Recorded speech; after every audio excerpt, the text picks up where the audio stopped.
আমি আপনাদের সামনে সূরাতুল কসসের 87 নম্বর আয়াতে কারিমা তেলাওয়াত করেছি। এই আয়াতে আল্লাহ তাআলা বলেন, ওয়াদউ ইলা রাব্বিকা,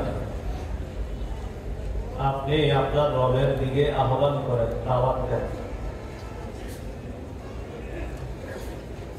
আলোচ্য বিষয় দাওয়াত। আলোচ্য বিষয় কি? দাওয়াত। দাওয়াতের আলোচনা আমরা কয়েকটি অংশে শুনবো। 1 নম্বর, দাওয়াতের আবিধানিক পারিভাষিক অর্থ। দাওয়াতের আবিধানিক অর্থ আর-নিদা, আহ্বান করা, ডাকা।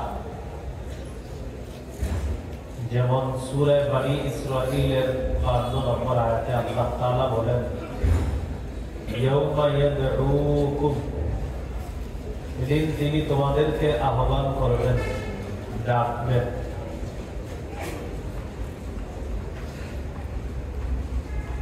দাওয়াতের পারিভাষিক অর্থ শাইখুল ইসলাম ইবনে তাইমিয়া রাহমাতুল্লাহি আলাইহি বলেন, الدعوة إلى الله هي الدعوة إلى الإيمان به وبما جاءت به رسله عليهم الصلاة والسلام। আল্লাহর পথে আহ্বান করা, আল্লাহর দিকে দাওয়াত দেওয়া মানে হলো আল্লাহর বিশ্বাসের দিকে দাওয়াত দেওয়া,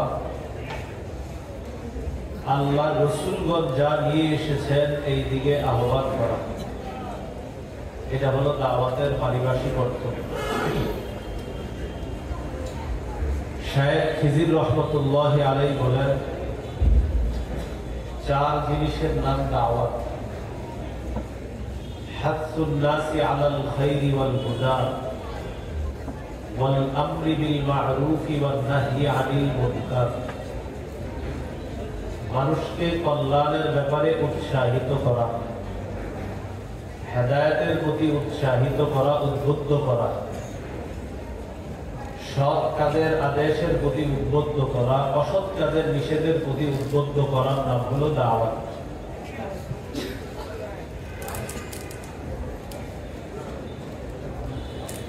এইগুলো 1 নম্বর আলোচনা, দাওয়াতের আবিধানিক পারিভাষিক অর্থ। 2 নম্বর আলোচনা, দাওয়াতের বিষয়বস্তু। দাওয়াতের বিষয়বস্তু হলো পূর্ণাঙ্গ জীবন বিধান, ইসলাম। পুরা ইসলামটাই দাওয়াতের বিষয়বস্তু। সূরা আলে ইমরানের 19 নম্বর আয়াতে আল্লাহ বলেন,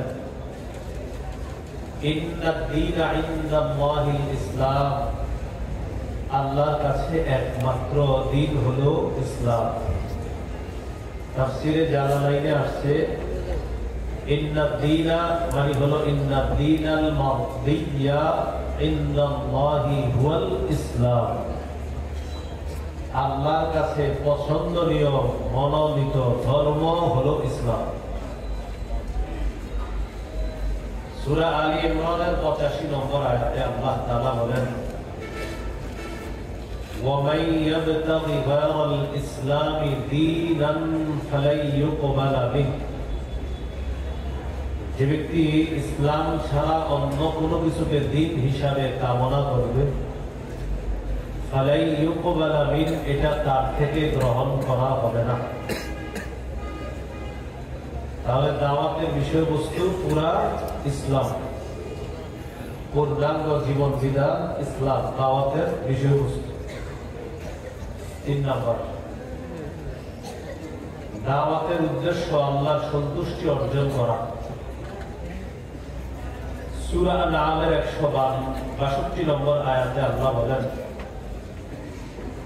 قُلْ إِنَّ صَلَاتِي وَنُسُكِي وَمَحْيَايَ وَمَمَاتِي لِلَّهِ رَبِّ الْعَالَمِينَ। নবী আপনি বলেন, আমার নামাজ, আমার কুরবানি, আমার জীবন, আমার মৃত্যু বিশ্ব জগতের রব আল্লাহর জন্য। আমার জীবনে আমি যা করবো সব কার জন্য? দাওয়াত দিব কার জন্য? তাহলে দাওয়াত মানে আল্লাহর সন্তুষ্টি অর্জন করা, এটা উদ্দেশ্য দাওয়াতের। নাসাইর হাদিস 3140 নম্বর হাদিস। এই হাদিসের মধ্যে আছে قال رسول الله صلى الله عليه وسلم إن الله لا يقبل من العمل إلا ما كان له خالصا আল্লাহ তাআলা ততক্ষণ বান্দার আমল কবুল করেন না যতক্ষণ এই আমল ইখলাসের সাথে না হবে, ততক্ষণ এই আমল আল্লাহ কবুল করেন না। তাহলে দাওয়াতের উদ্দেশ্য আল্লাহর সন্তুষ্টি অর্জন করা। 4 নম্বর আলোচনা, দাওয়াতের গুরুত্ব। দাওয়াতের গুরুত্ব বোঝার জন্য এতটুকুই যথেষ্ট, আল্লাহ নিজেই দাওয়াত দেন। আল্লাহ তাআলা বলেন ওয়াল্লাহু ইয়াদউ ইলা দারিস সালাম। আল্লাহ শান্তির ঘরের দিকে আহ্বান করেন। দারুস সালামের দিকে আল্লাহ দাওয়াত দেন, শান্তির ঘরের দিকে আল্লাহ দাওয়াত দেন, শান্তির বাড়ির দিকে আল্লাহ দাওয়াত দেন। অন্য আয়াতে আছে ওয়াল্লাহু ইয়াদউ ইলা, ভাই আওয়াজ আরেকটাই ঠিক আছে, বাড়ায় না, ওই ভাই আওয়াজ বাড়ায় না। ওয়াল্লাহু ইয়াদউ ইলাল জান্নাতি ওয়াল মাগফিরাহ। আল্লাহ জান্নাতের দিকে আহ্বান করেন, ক্ষমার দিকে আহ্বান করেন, ক্ষমার দিকে ডাকেন। আল্লাহ ডাকেন জান্নাতের দিকে, আল্লাহ ডাকেন ক্ষমার দিকে।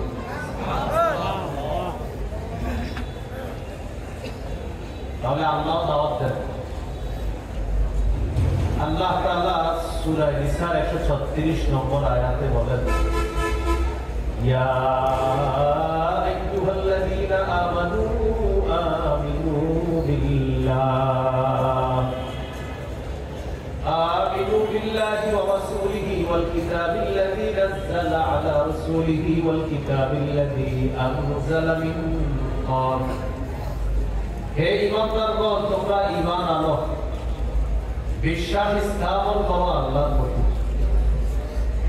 ওয়া রাসূলি, রাসূলের প্রতি, ওয়াল কিতাবিল্লাযী নাযালা আলা রাসূলি, ওই কোরআনের প্রতি যে কোরআন আল্লাহ রাসূলের উপর নাযিল করেছেন, ওয়াল কিতাবিল্লাযী আনজালা মিন ক্বাবল, এবং ওই কিতাবের প্রতি যে কিতাব কোরআনের পূর্বে আল্লাহ নাযিল করেছেন। তোমরা ঈমান আনো, বিশ্বাস পাকাপোক্ত করো, মজবুত করো ঈমানকে আল্লাহর প্রতি, রাসূলের প্রতি, কোরআনের প্রতি, কোরআনের পূর্বে যে কিতাব আছে এগুলোর প্রতি।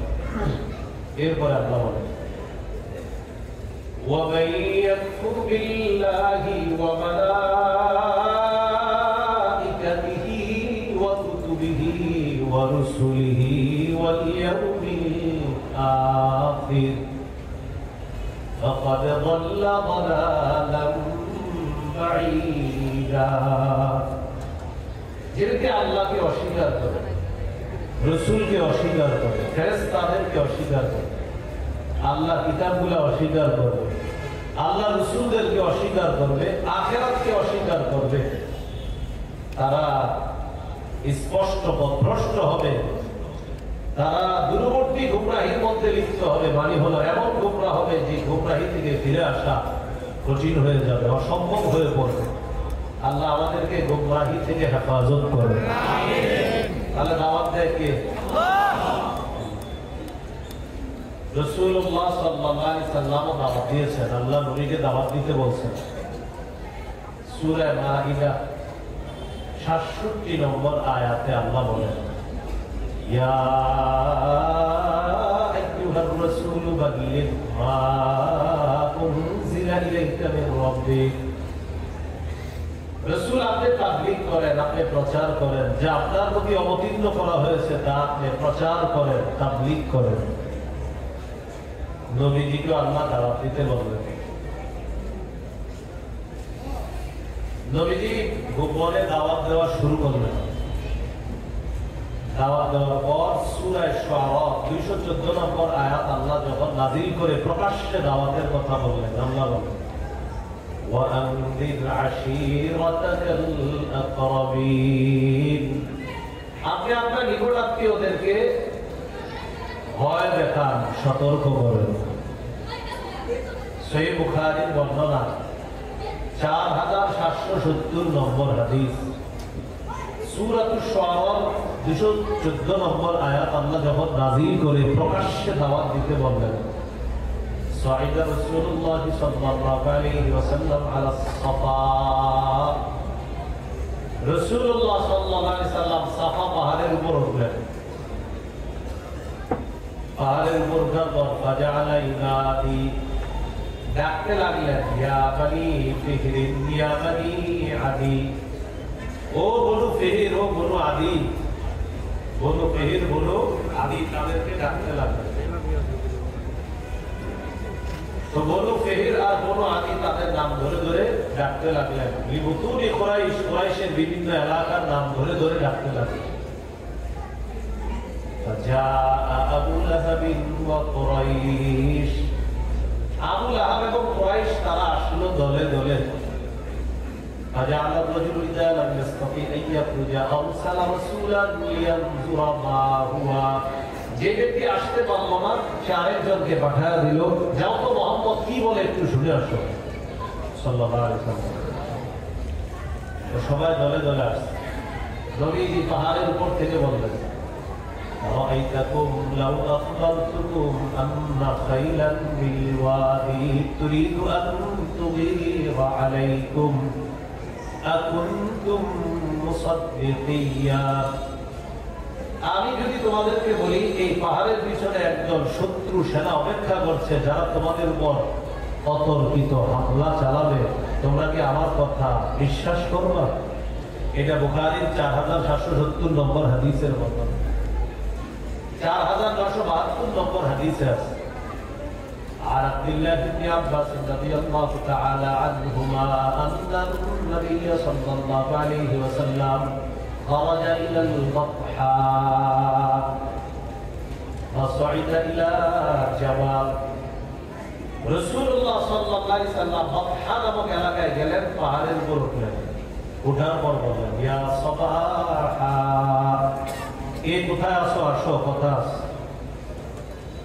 ফাজতামাত ইলাইহি কুরাইশ, কুরাইশরা দলে দলে নবীর আহ্বানে সাড়া দিয়ে পাহাড়ের সামনে এসে উপস্থিত হয়েছে। নবীজি পাহাড়ের উপর থেকে বললেন,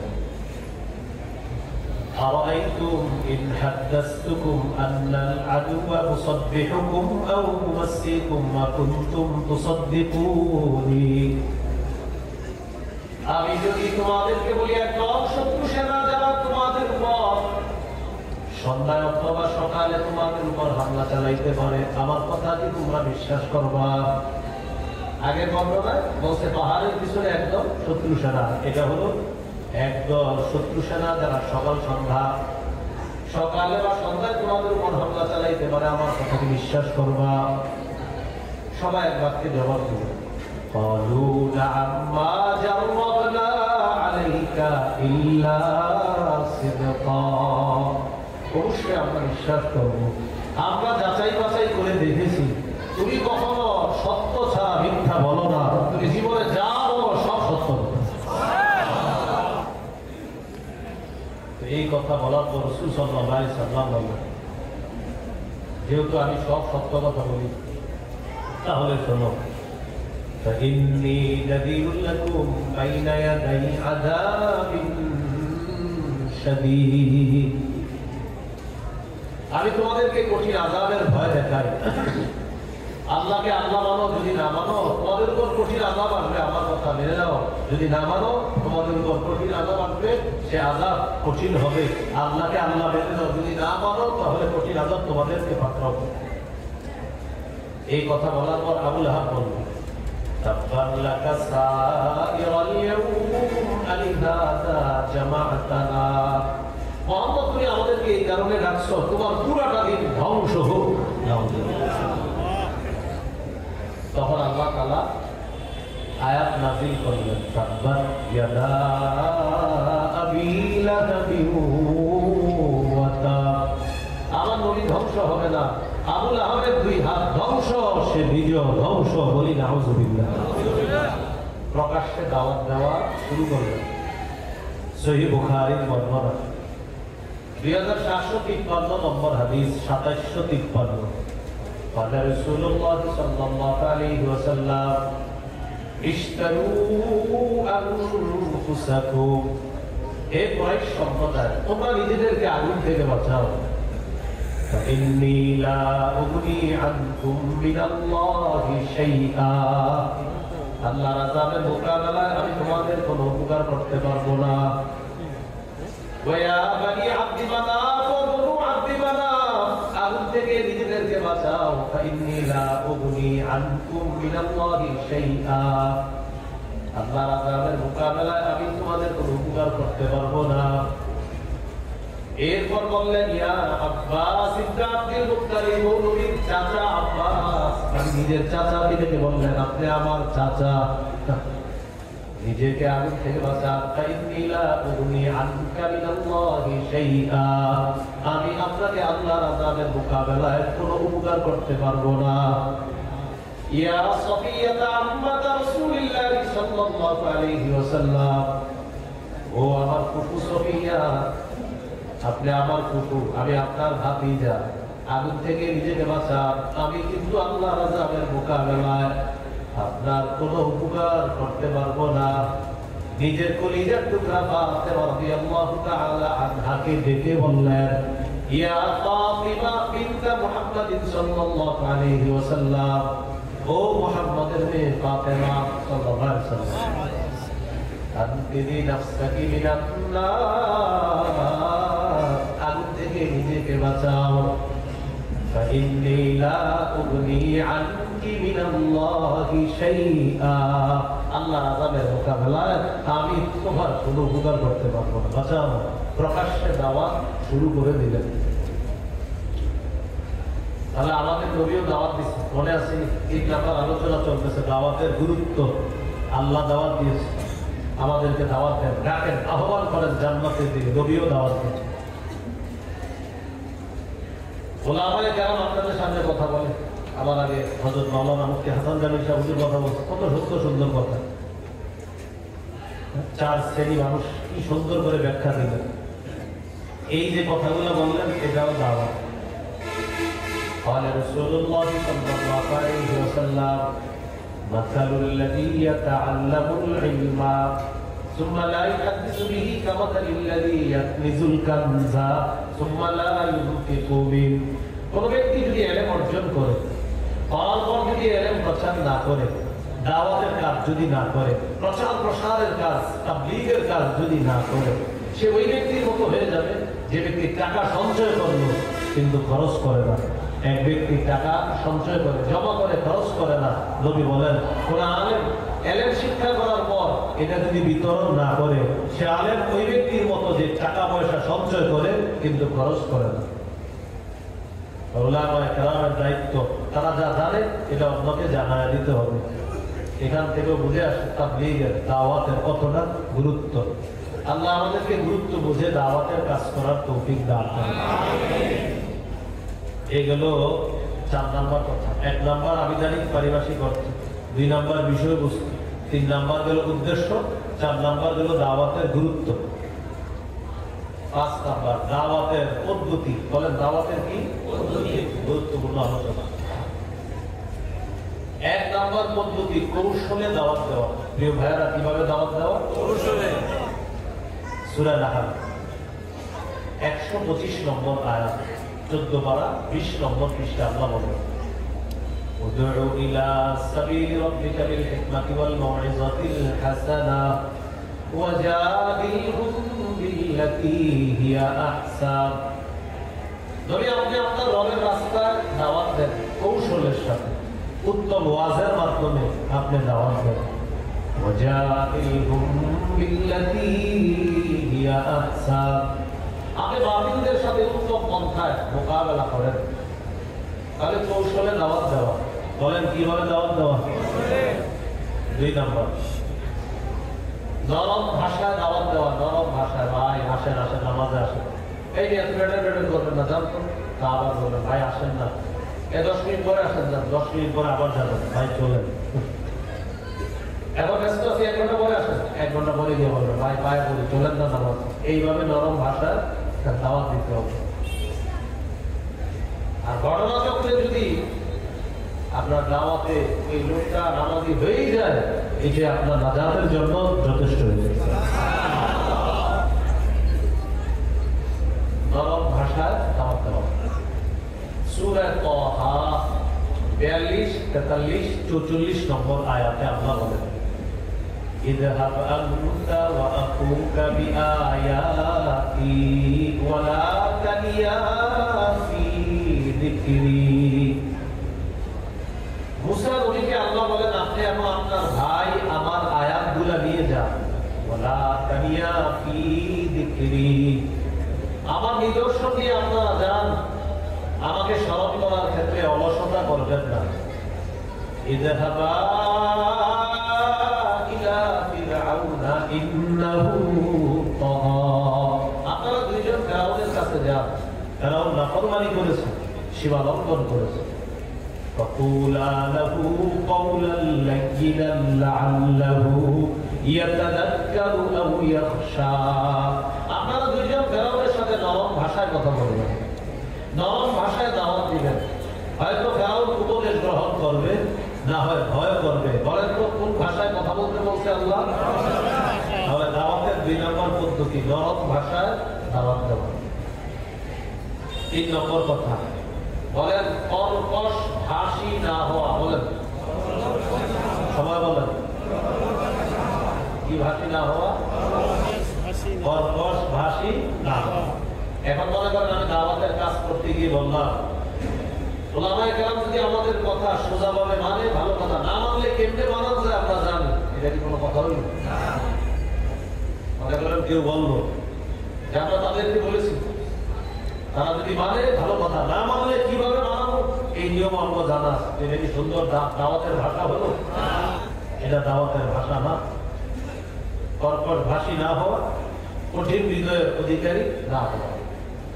সূরা আলী ইমরানের 159 নম্বর আয়াতে আল্লাহ বলেন ওয়ালাউ কুনতা ফাযযান গালিযাল কলবি লানফাদ্দু মিন হাওলিক, নবী আপনি যদি কর্কশ ভাষী হতেন আর কঠিন হৃদয়ের অধিকারী হতেন, লানফাদ্দু মিন হাওলিক, সাহাবীগণ আপনার আশেপাশ থেকে সবাই চলে যেত যদি আপনি কর্কশ ভাষী হতেন আর কঠিন হৃদয়ের অধিকারী হতেন। তাহলে কর্কশ ভাষী হওয়া যাবে না। যিনি দাওয়াত দিবেন, দায়ী হবে দাওয়াতের কাজ যিনি করবে, তিনি কর্কশ ভাষী হওয়া যাবে না। এখন গুরুত্বপূর্ণ একটা অংশ, আপনাদের অনেকের প্রশ্ন হইতে পারে হুজুর দাওয়াতের ভাষা যদি নরম হয় তাহলে আপনাদের হযরত মাওলানা মামুনুল হক দামাত বরকাতুহুল আলিয়া উনি গরম ভাষায় বক্তব্য দেন, যেমন প্রশ্ন হতে পারে। কি হতে পারে? এবার আমার সাথে বলেন, বলেন মুনাফিকদের বিরুদ্ধে, জালেমদের বিরুদ্ধে কঠোর হওয়া আল্লাহ আদেশ করেছেন। এবার বলেন জালেমদের বিরুদ্ধে, মুনাফিকের বিরুদ্ধে সতর্ক বার্তা হিসাবে কঠোর ভাষা প্রয়োগ করা কোরআনেও পাওয়া যায়, হাদিসেও পাওয়া যায়। এই যে হযরত মাওলানা মুফতি হাসান জামিল সাহেব শেষের দিকে ভাষণ দিলেন না করা, তো আপনারা আজকে আমার ভয় লাগবে আল্লাহ জানে 10 বার হয়তো বলে ফেলবেন, আচ্ছা আপনি না বললেন নরম ভাষায় দাওয়াত দিতে, হুজুর গরম হইল কেন? এই জন্য উত্তর শিখে নেন। জালেমের বিরুদ্ধে, মুনাফিকের বিরুদ্ধে গরম হওয়া, এটা কোরআনেও আছে, হাদিসেও আছে। সূরা তাহরীম বলেন কোন সূরা? 9 নম্বর আয়াত। কত নম্বর? বলেন 28 পারা 20 নম্বর পৃষ্ঠা। সূরা তাহরীম 9 নম্বর আয়াত। কত পারা? কত পারা? কত নম্বর পৃষ্ঠা? কোন সূরা? কত নম্বর আয়াত?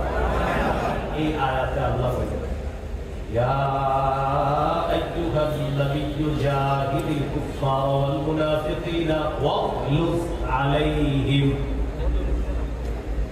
নবী আপনি কাফের মুনাফিকদের বিরুদ্ধে লড়াই করেন, ওয়াগলুজ আলাইহিম, তাদের বিরুদ্ধে কঠোর হন। কি হন?